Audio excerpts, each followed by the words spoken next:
This is the Sports Timeout Podcast with Tony Caranco, Tristen Howe, and your host, Wes Underwood. And it's that time again, everyone. Welcome to the Sports Timeout Podcast, brought to you by Jefferson's and Kraken Cajun Seafood House in Joplin. And, Wes Underwood alongside, kind of looks like Jake the Snake up there. I'm not quite sure what's going on there. Tristen, what's your tribute? I know you got something there. Well, just the Snake to remind people of Jake the Snake Roberts, but what really happened is Scott Hall, Razor Ramon, the bad guy, he died a couple days ago, and as a old wrestling fan, I'd like to pay my respects to Razor Ramon, although he didn't wear any of this, but just wanted to say it. Yeah. Tony, welcome in. How's your night going? How's your day or whatever we're doing here? Pretty good so far. Good. It would have been better if Tristen wasn't wearing that get up, but you know what? Is there happens now. I think I respect it. We can screen mute it too if we need to, I guess, but we won't go there yet. But anyway, let's get to it. First up, we talk NFL, and it just keeps getting better and better. Tom Brady decided that the couch wasn't enough, and he didn't like it. So, you know what I say to that? Buy a new one, because you ain't going anywhere the next year either. So, Brady coming back, I say that, but let's have enough. Let's be honest here. We'll go on to Von Miller. How about the 32-year-old signing a 6-year deal, $160 million with the Bills over the next 6 years? The 32-year-old. I mean, can I state that again? Like, what's he thinking here? He just won a Super Bowl. Why not go out on top? Tony, what are your thoughts here? Man, good for him. Congratulations to Von Miller. Again, who did he sign with again? The news just dropped. The Bills. I mean, they're a contender. I mean, they're gonna be competitive. Yeah. You know what? He performed very well at the end of the season whenever he was with the Rams. I mean, so I'd say he has a little, some left in him. But man, ultimately, for 6 years. Yeah. That's not as bad as Patrick Mahomes being signed for 10 years. But I mean, that's pretty bad. I'd say he has about 3 years max. Von Miller is what I'm talking about. But man, that's a long time, especially for an older. It is a long time, and it's been a long time since we've muted you. Tristen, your thoughts? Patrick Mahomes, that you're going too far there. He's young enough. I do agree to an extent with Tony. He is getting older, and with linebackers, they're always getting hit. They're always making contact. So statistically, the life of a linebacker in the NFL is somewhat shortened. So I don't understand the idea behind locking him in for 6 years on that much money. Let's be honest here, Tristen. You wanted him to sign with the Cowboys. You saw that rumor. You wanted him to go there. You're like every other Cowboy out there right now, which I would have been okay with that. I really would have. Yeah. Von Miller likes wearing cowboy attire, but it would have been a very fitting team for him. For that much money, though, I feel like it's a waste of money. Like Tony said, he could be done in the next couple of years. So anything can happen. So he's much money injury away from being done. Oh yeah, definitely. I mean, he's a pass rusher, really. Do what? And he's really more of a pass rusher. Yeah. So he's not taking a whole lot of heavy hits, but I mean he is in the trenches a little bit. And but again, I just think that it's way too long of a contract for a 32-year-old athlete. I do agree on that part. What are they doing? I mean, sign him to at least 3, and then if he shows up, give him an extension later. But anyway, Next up we go March Madness here, and it begins this week. Play-ins are over now, and who you got in your bracket to win it all? For me, for the men, the Final Four. I'm going to give my Final Four here, but to win it all, I'll come back after you guys explain yours. I've got Coach K going out on top here. Duke wins in the men's. On the women's side, I got to go. Gino gets it done there for UConn. So Tristen, we'll go you here. So for the men's, I have Baylor winning it over Tennessee. Oh, Tennessee also one of the big powerhouses in the SEC, also in the nation in basketball, and have been for a few years now. yeah. And Baylor, coming off of a national championship last year, I know they're hungry for more. And one of my buddies went to Baylor, so I'm going to root for the Bears in this one. For the women's side, I believe South Carolina's got the fire in them. Yeah. I think South Carolina punches their ticket all the way to the championship, and I think they win it. Okay. I don't necessarily know where everyone ranks, but if UConn and South Carolina end up playing, that's going to be one crazy game. Yeah, that very well could be. And Tony, your thoughts here? So in my Final Four, I have Gonzaga, Kentucky, and then Houston and Kansas. Okay. And that is strictly based off me not knowing anything about any of those teams. And but ultimately, I personally chose Kansas to win it all. And the final score prediction I have is 81-78. I don't know. That's too low or too high. Doesn't know very much. I mean, you're going out there on a lim. Well, timeout. Since he got a prediction on the score, I got my prediction on the score. I just got to look. Okay. I got to look it back up. We need the mute button right now. Baylor wins it 84-71 over Tennessee. All right. Well, you're a Baylor boy, I guess. Are you going to be? Why aren't you a Baylor girl either? I mean, they're a good team. Both teams are, to be honest. But I mean, I get Gino there. Let's see. My Final Four. I go Duke, Baylor, and Arizona, Iowa. And then Duke and Arizona in the championship, and Coach K goes out on that horse. On the women's side, Final Four, I have South Carolina and UConn. And I guess the rest of mine got deleted there when I transferred my data over, so I apologize for that. But South Carolina and UConn in the championship is where I'll go, and I got UConn with that upset. So, I mean, Gino gets it done. The guy's got a lot of championships. He's done phenomenal, and he just knows how to coach in March. So we'll see where that ends up. And well, now over to the MLB we go, and obviously the deal got done, and some of the changes: 12-team expanded playoff in the postseason, universal DH, which will take effect this year, 9-inning games and double headers, and no runners on the base to start extra innings. And yeah, I mean, there's a few more things that are going to come, and we'll see how it goes. But Tristen, what are your thoughts on this? I know you're a big baseball guy too, so we'll go you here before we'll save Tony. I'm glad that the deal got done, so I can see my Yankees hopefully win a World Series, but they're probably not going to. So I'm not going to set my standards too high.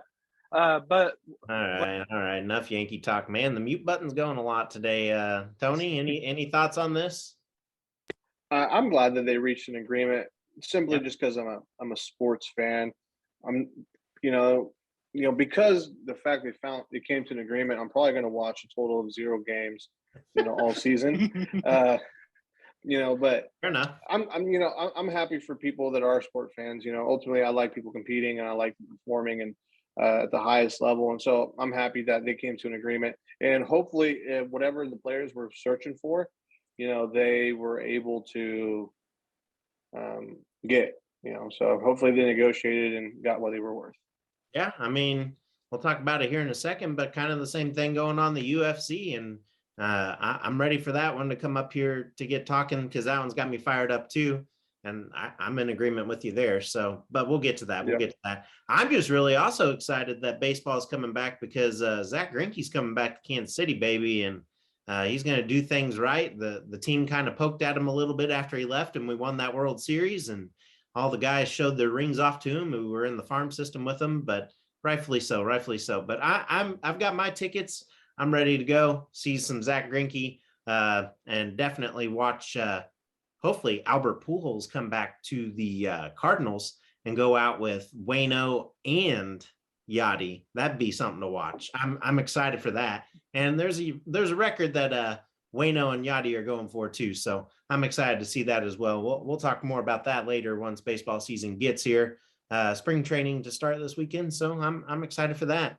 And lastly, in the MLB, big news out of LA. The Angels skipper says that Trout may not be in center field this season.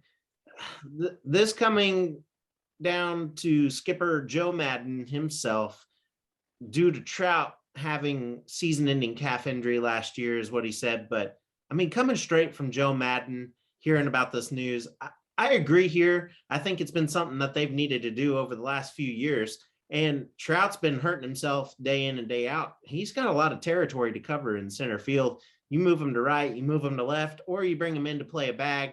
My ideal situation for him, though, is DH. I mean, you got to utilize him there. I mean, his big bat, you do not want that gone by the postseason. So putting him at DH ultimately would be my decision there. But, and, you know, alternating him, you got Shohei Ohtani coming in. He's got a lot of stuff going on, too. I see him playing more outfield towards the end of the season as well. So, I mean, do you agree here, Tristen? We'll go you, and then Tony, we'll follow.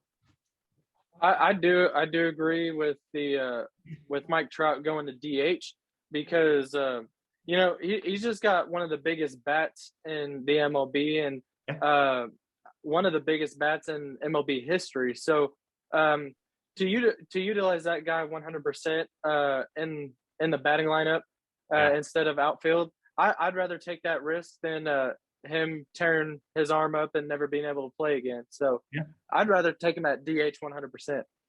All right, Tony.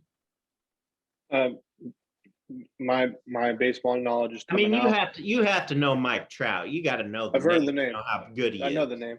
Yeah. So I've heard the name, and personally, just based off the fact that you're saying that he's suffering a lot of injuries, he should, you know, probably make a transition to somewhere that is, you know, more suited for him. I'm assuming he's an older guy. I know the name Trout's been out for a little bit. You know, so yeah. So I mean, sometimes you gotta know where, you know, when to fold them, you know, and ultimately, if he moves to another position and he can still be very valuable to the team, you know, and he still enjoys the game, why not? Otherwise, he's just, you know, if he's playing center field where he does have to have a lot of coverage, he's going to hurt himself and not be any sort of asset to the team. You know, this way you can keep him healthy. He can still be around the team. He still has the experience and he's still giving off a good vibe for the team. He's, you know, has, you know, obviously all the positive, except, you know, you put a little bit younger guy out in center field that's going to, you know, fill in those shoes. All right. Well, enough MLB, Tony. Sorry to put you through the pain, but here we go. UFC. Let's go ahead and talk another Paul brother. What do we got now? What's going on and what makes it interesting?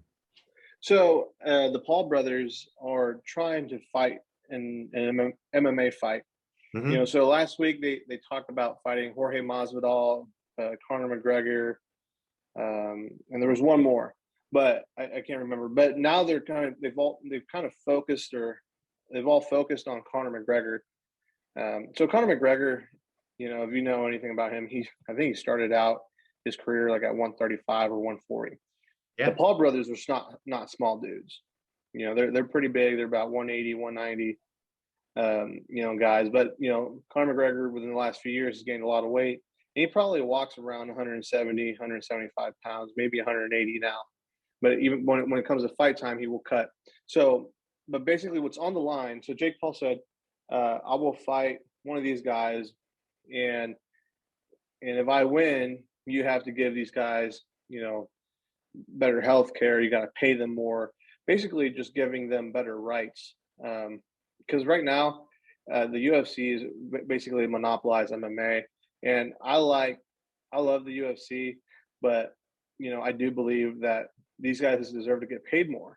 You know, right now there's only one man in charge, and you know, so they get paid, you know, scraps compared to what the UFC is actually bringing in. Yeah. So I agree with the Paul brothers. You know, obviously they're doing this for publicity, but at the same time, you know, the end goal is really not a bad one whatsoever. is going to bring the UFC money, is going to pay the fighters more, and possibly, and most importantly, maybe we get to see one of the Paul brothers get knocked out.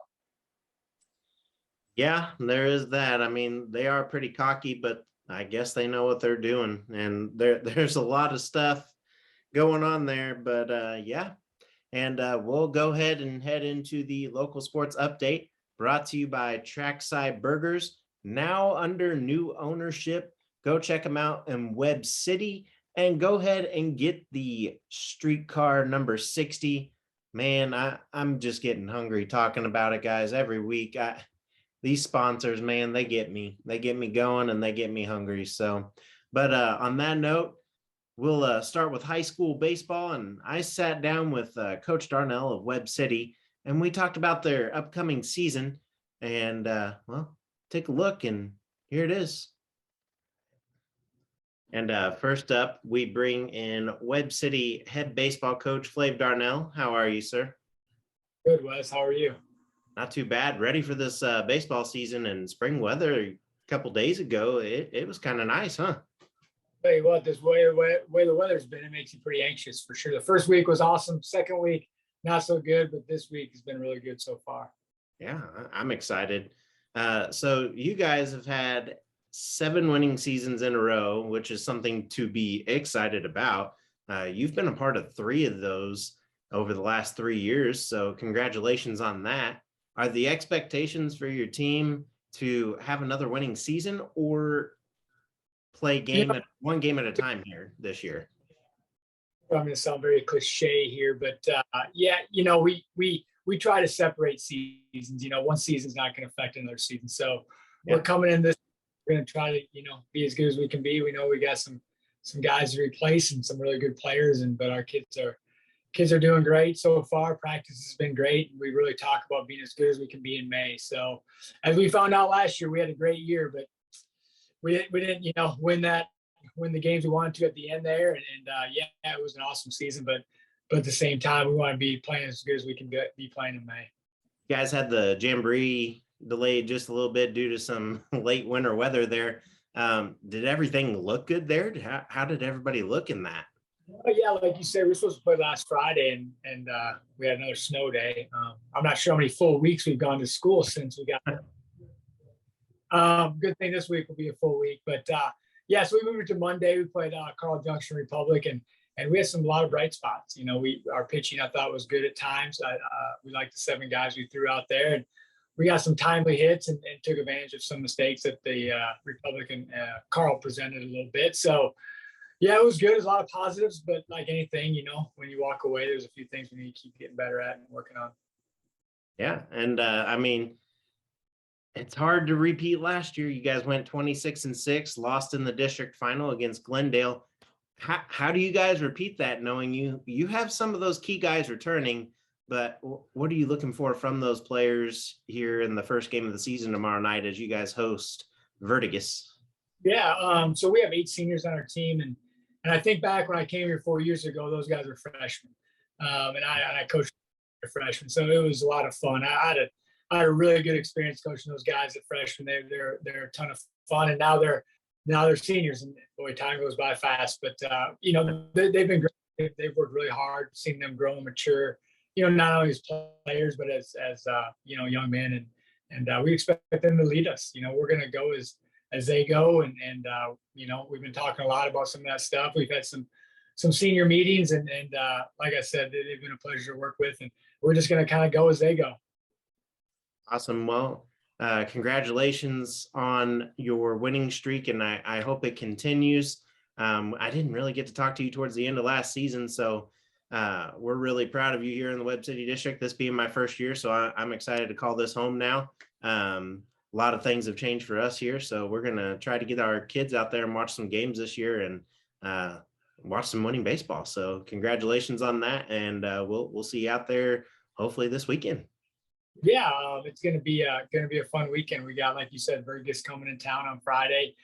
They played Jeff City before us at our place, and then we'll play them at 5:00, and then Logan Rogersville comes on Saturday. So then we heat up. We play 6 games over spring break. So we're busy, but that's kind of the way we like it, and we're real excited about it. Thanks for coming on, and it's a pleasure as always. We'll see you next time. Appreciate it, Wes. Thank you. No problem. Thank you. Great interview there. Great interview. And last but not least, we bring in Carthage coach Luke Boardwick. How are you, sir? I'm doing fantastic. Thanks for having me, guys. Yeah, not a problem. Glad to have you on. And well, last season you guys finished 8-19, but this year you guys bring back 9 of those starters from that team. Does that help the team's confidence knowing each other that well? Yeah, I think it definitely does. And, you know, a lot of teams were in the same boat as us. I'm not using this as an excuse or anything, but I mean, we had 2 kids with varsity experience last year. I mean, you know, that's tough to kind of, you know, simulate and practice and all that stuff. It's just the pace of the game, the speed of it. And so having all those kids back this year, I think really is going to help us, you know, kind of take a step forward to where we want to be. Awesome. And you've had a couple of scrimmage games and practices, and they're out of the way now. What are you looking for out of your guys this Saturday up against the team you guys are going up against? Is it Kennett? Yeah, we got Kennett and Glendale. And those are 2 really, really, you know, traditionally really good teams. Kennett won state last year. I know Glendale beat Webb in their district. So, I mean, 2 really, really good teams. Yeah. I'm looking for competitiveness. You know, I just want us to go out there, compete the best we can. I want our pitchers to throw high-quality strikes. I want our hitters to hit hard ground balls, put pressure on the defense. I want us to be aggressive on the base pass. You know, just play our brand of baseball. Regardless of the result, I want to play Carthage baseball. Yeah, yeah. And, well, what is your expectation for the season this year after that last year going 8-19? I mean, it was rough, but you guys were in most of those games. Right. I think we lost either 4 or 5 via walk-off, and then I think we were in, like you said, into the game. We were either up by 1 or down by 1, you know, in the fifth or sixth innings, the late innings. And then we just had like kind of blow up moment, and we gave up 4 or 5 or 6 or whatever. And that kind of led us to, you know, that final record. But it was a very competitive season. So my expectations are the same, where, you know, I just want to compete in every game. I don't really care about the wins and losses. I just want to get us prepared for that district tournament in May. And you're back with your players now for a couple weeks. Do they still kind of take last season to heart, or have they kind of moved on and they're ready to go? No, I think we have enough 3-sport kids or multi-sport kids that, you know, it's a clean slate, and, you know, that's great. That's what you want. You know, you don't want to have that year hanging around too long. Yeah. Well, thanks for coming on, and we appreciate it. Good luck this season, and hopefully we'll make it out to a few games. That sounds great. I appreciate it, fellas. Yeah, no problem. You have a good one, Coach. And well, Joplin will take on Hollister this Saturday, the 19th at Joplin High School. Game is set for noon. And then Neosho will, of course, take on Carl Junction this Saturday, the 19th at Carl. And that should be a fun one to watch. I mean, if you guys like baseball, Carl Junction and Neosho has always been a fairly decent game to watch. So, I mean, get out there, go support your local teams. We had on one of the Crouch brothers, I believe it was Theron. He brought up a good point, and I'm excited for local baseball. I am. He said with everything going on with the MLB and stuff going on like that we should go support local. And I think we should support local every season. So go catch these guys. They'd love to see you out there. I know I had a lot of fun at all these games last year, and having kids this year going to watch some of these is going to be even better. So, and well, we'll head into the 2-minute warning brought to you by Hot Stone Pizzeria, coming to Webb City this spring. And this week in the 2-minute warning, Southern baseball team will play host to Washburn this weekend. Game 1 will be Friday at 5 p.m. with Game 2 Saturday at 1 p.m. and Sunday at 1 p.m. as well. As for Pitt State, they will head to Northeastern State Friday and will play at 2 p.m. Then on Saturday, they will play at 2 p.m. also. And on Sunday, they will play at noon. As for softball, Missouri Southern softball and Pitt State will both head to the Fairfield Classic in St. Joe, Missouri. And MSSU will take on Minnesota State Mankato on Field 4 Friday at noon. And then we'll play Bedmingie State on Field 3 at 4 p.m. And then Saturday, they will play Concordia State St. Paul at Field 4 at 2 p.m. And then on Sunday, they'll round out the weekend. They play Pitt State on Field 4, and at 10 a.m. they end the day with, I guess, Augustania. I've never heard of this team, so I apologize for that. And they'll be on Field 2 at 2 p.m. As for Pitt State, Friday they will open at 10 a.m. against Augustania, 2 in a row there, and I do apologize. Followed by Concordia State and the St. Paul, at 4 p.m. Saturday, they will play at 2 p.m. against Bedminji State. And Sunday, they will play against MSSU, of course, at 10 a.m. And they end the weekend against Minnesota State at 10 a.m. Of course, all these games and events are pending due to the current and fluid COVID-19 situation and weather. Tune in to each team's social media pages for more times and updates if they get moved. I know a lot of local sports, Web City and stuff, a lot of rain coming in Friday, so those may get moved again. But yeah, the music's here and the end of another episode as well for Tony, Tristen, and myself. Guys, have a great and safe weekend. Enjoy some sports, and yeah, have a good spring break in this area. We're definitely looking forward to that in our household. I don't know what you guys are doing over the next week or so, but I'm going down to Branson, and hopefully we'll be able to have a show next week. And yeah, but you guys have a good night. Working. Yeah, take care. See ya.